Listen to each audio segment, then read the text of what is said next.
Bonjour monsieur, vous êtes médecin et vice-président de la Fédération française des diabétiques.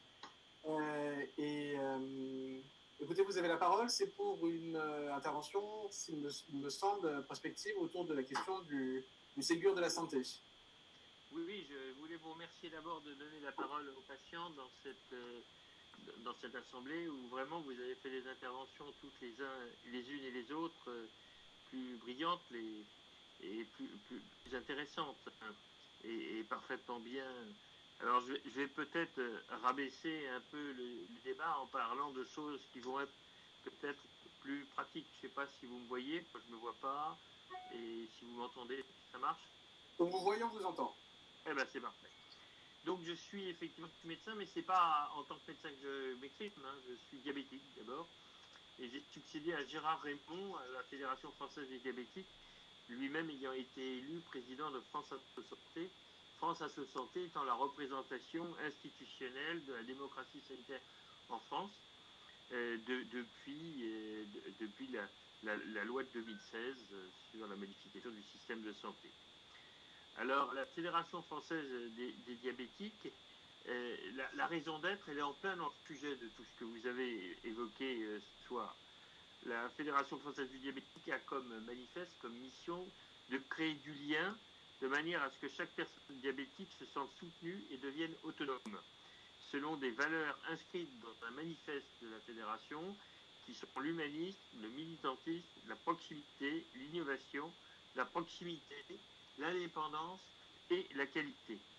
Et toutes ces valeurs ont été, on va dire, choquées, mises à mal au sein de cette crise du Covid, et ça a réellement mis à l'épreuve notre manifeste.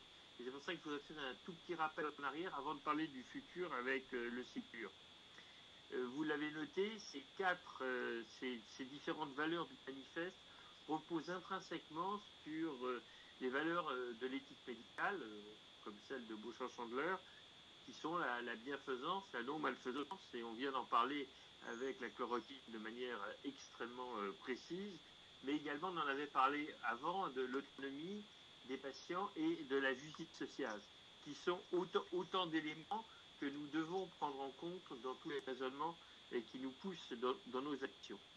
Alors, quand la crise du Covid est arrivée, il y avait une situation un petit peu particulière pour les patients diabétiques, c'est que d'emblée, les messages étaient extrêmement alertants, puisque les études chinoises, même très, très précoces, montraient que 30% des patients qui décédaient étaient diabétiques. Et il nous a donc fallu réagir extrêmement rapidement, donnant des conseils. Et le premier post qu'on a fait à la Fédération sur notre site, qui s'appelait Covid et diabète, a été celui qui a été le plus écouté de tous, le plus lu. Alors pour Doctissimo, c'est peut-être rien. Pour nous, on atteint 200 000 vues, c'est énorme, parce qu'on a doublé ou triplé nos vues sur nos sites. Durant cette période-là, cette première période, on a bien compris tout de suite qu'on était, comme ça a été dit précédemment, dans une phase qu'on peut qualifier d'autoritaire et que nous avons considéré comme une nécessité de santé publique et nécessaire et indispensable pour éviter la saturation des hôpitaux et pour éviter de se trouver dans cette situation dramatique qu'avaient vécu les Italiens où le tri des patients était devenu quelque chose sur la place publique. Donc, comme certains philosophes nous trouvent qu'on a été trop obéissants, qu'on a été respecté trop les règles, mais c'est ce que nous avons voulu faire respecter par nos patients, ne serait-ce que pour les protéger et surtout relayer des informations qui étaient validées. Ça a été l'une des grandes forces, je trouve, du groupe qu'on a mis en place, c'était de ne donner d'informations que sourcées et validées. On s'est fait beaucoup reprocher de ce fait nos prises de position peut-être un petit peu floues sur l'hydroxychloroquine puisqu'on vient d'en parler et qu'on ne la recommandait pas, mais c'était une de nos grandes préoccupations de ne donner que des informations sourcées et validées. La deuxième phase, qui a été assez rapide, au bout d'une quinzaine de jours, a été une phase de responsabilisation. C'est-à-dire qu'il a fallu mettre en place des actions. Alors certes, ce sont des actions qui vous paraîtront dérisoires par rapport aux enjeux, mais la fermeture, par exemple, pour prendre un exemple, des cabinets de podologie, obligés de s'organiser, de mobiliser la DGS, la DGOS, les conseils de l'ordre pour pouvoir apporter des soins à des patients. Ça représente 9000 amputations par an et c'est toujours des populations parmi les populations les plus démunies, les plus précaires que se produisent ces choses-là, d'où l'importance de le faire.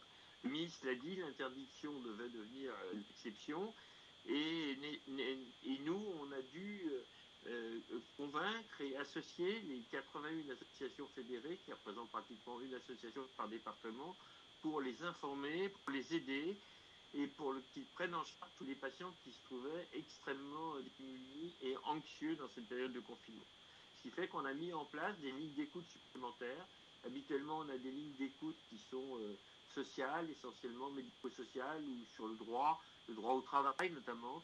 Et là, on a rajouté des lignes d'accompagnement thérapeutique avec les patients experts et des lignes de soutien psychologique pour les patients qui vivaient moins bien le confinement. Et pour tous les patients, on en a eu beaucoup de patients soignants diabétiques qui se trouvaient dans une situation difficile, soit qu'ils soient diabétiques eux-mêmes, soit par leurs enfants diabétiques, et ce qui posait de problèmes. La troisième phase a été pour nous donc celle de l'avenir, et on arrive maintenant dans la réflexion à la lumière de tout ça. Comment est-ce qu'on va organiser la fédération? Est-ce qu'on va rester comme avant, une espèce d'institution à la fois de soutien et de lobbying, ou est-ce qu'on va se mobiliser beaucoup plus dans les affaires publiques? Et ce qui nous pose la question de notre participation au Ségur de la santé pour répondre enfin à la question que vous m'avez posée. La première chose qu'on s'est posée, c'est ce Ségur de la santé. On a vu tellement de grandes messes. La réponse, c'est qu'elle est indispensable. On a besoin d'un exutoire, soit pour les professionnels ou pour les patients, au sein de laquelle tout doit être dit. C'est l'occasion d'écouter les professionnels après 15 ou 20 ans de crise, notamment dans les établissements hospitaliers. C'est vrai, comme le disent certains économistes, je pense notamment à Nicolas Bouzou, qui nous dit tout a été dit, c'est pas la peine de refaire un Ségur. Il suffirait de faire une méta-analyse de tous les rapports qui ont été donnés depuis une dizaine d'années. Je suis sûr qu'il en sortira des choses excellentes. Il n'a sûrement pas tort. Mais les traitements, ça commence par la thérapie, par la parole, par l'échange. Et donc, c'est absolument indispensable. Alors, vu de notre point de vue, quels sont les trois éléments fondamentaux qui vont être nécessaires dans ce Ségur de la santé? La première, c'est qu'il faut revaloriser, bien entendu, les métiers de la santé au sein de l'hôpital public. Une revalorisation financière aussi, mais une revalorisation de statut, une revalorisation morale, parce que ça fait 20 ans ou 15 ans que c'est en crise permanente. Il faudrait solder cette crise, en sortir par le haut, non pas en mettant l'hôpital partout, surtout. L'immense majorité des patients veulent être soignés en ville ou à la campagne, soignés près de chez eux, à l'hôpital, mais en remettant l'hôpital dans sa source d'excellence comme un service et non pas un hôpital qui soit partout. Et on a vu comment les urgences se sont vidées des non-Covid et comment ça a été pris en charge ailleurs ou pas d'ailleurs, mais comment ça a pu d'un seul coup, la crise de l'urgence s'est soldée. Et donc c'est un très bon exemple de voir qu'on peut faire autrement. La deuxième chose, mais qui ne concerne pas beaucoup les patients, mais un petit peu quand même, c'est la réforme de la gouvernance de l'hôpital. On est toujours sur le modèle des ordonnances de 58, des ordonnances de Debré avec les CHU. On avait essayé, j'y avais participé à l'époque à la grande conférence de santé, de dire que c'était pas le problème, il fallait remettre de la gouvernance médicale, mais aussi de la gouvernance professionnelle, pas seulement des médecins, mais aussi des paramédicaux, mais aussi de la gouvernance des usagers et des patients, et puis beaucoup moins d'administratifs, beaucoup moins de tableaux Excel, comme ils disent.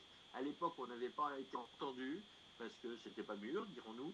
Maintenant, peut-être que c'est mûr et que ça pourrait être entendu, et ça, c'est un point important. On a vu comment les établissements hospitaliers se sont rapidement mis en ordre de marche derrière les chefs de service, les médecins et tous les professionnels. On a vu un mouvement qui a enthousiasmé la population à tel point qu'ils applaudissaient le soir. Eh bien, là, il faut le poursuivre. Et puis, le troisième objectif, enfin, j'y arrive, c'est celui de remettre. Alors, le Premier ministre a dit remettre le patient au cœur du système de santé. Ça, c'est la tarte à la crème.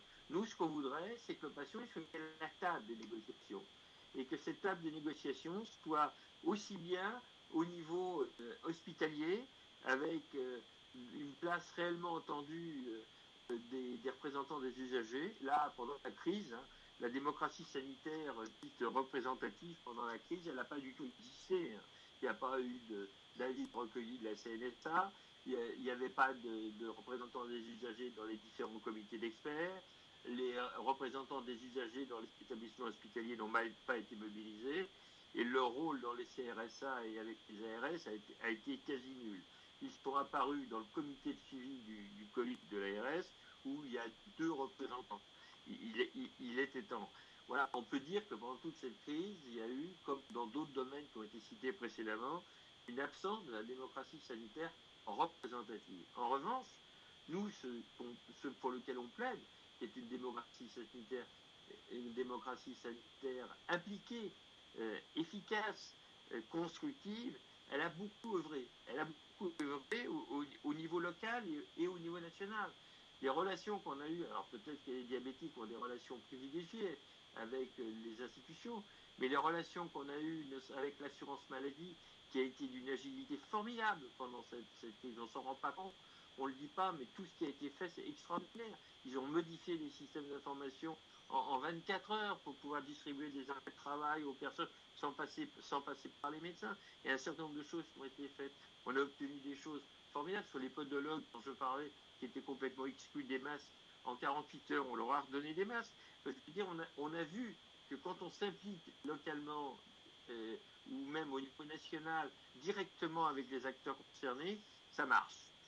Alors, le Ségur de la santé, la grande crainte que nous avons, c'est que c'est comme un aimant, ça va attirer toutes les amertumes cumulées depuis des années dans les différents secteurs.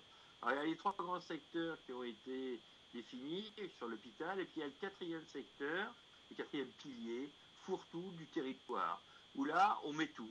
On met le handicap, on met le médico-social, on met la psychiatrie, on met les usagers, on met le territoire.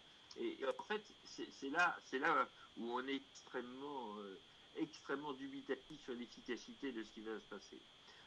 Pour être synthétique au niveau des usagers, que ce soit d'ailleurs, en fait, on se retrouve avec le Haut Comité pour l'avenir de l'assurance maladie, auquel je travaille également, avec France Asso Santé et le HCAM, on a une vision extrêmement similaire, qui est la première chose, changer de logiciel.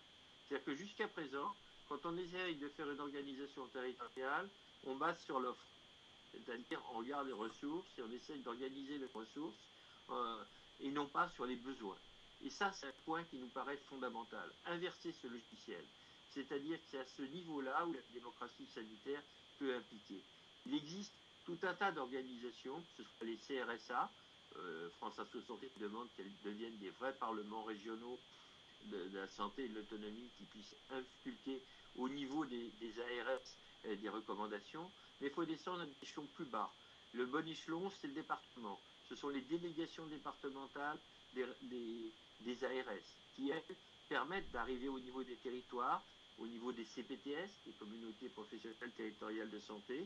Et là, il faut les raccorder avec les contrats locaux de santé ou avec les conférences régionales de territoire pour pouvoir non pas exiger un cahier des charges comme c'est fait actuellement, qui est très théorique, 80 pages, mais vraiment adapté aux besoins des territoires. Et il nous semble que si on arrivait à insuffler cette démocratie participative, démocratie sanitaire participative, beaucoup plus représentative au niveau des territoires, on pourrait gagner beaucoup et que ce Ségur de la santé pourrait, rien qu'avec ça, il n'y a pas beaucoup de mots à changer dans la loi. Par exemple, on peut rajouter que les CPTS qui reposent sur un projet médical, ce projet médical repose par exemple sur les recommandations des contrats locaux de santé ou des conférences territoriales. Il n'y a pas beaucoup de choses à ajouter pour qu'on puisse essayer d'améliorer les choses. Et ça permettrait d'arriver vers une humanisation des soins au niveau local, beaucoup moins d'administratifs, beaucoup plus de participation, beaucoup plus de respect des droits des uns et des autres, et enfin que les différents échelons se parlent entre eux. Voilà, je vous remercie beaucoup de nous avoir donné la parole. Merci beaucoup, M. Théban, pour cette analyse et ce retour d'expérience d'un regard de démocratie en santé très, très concret.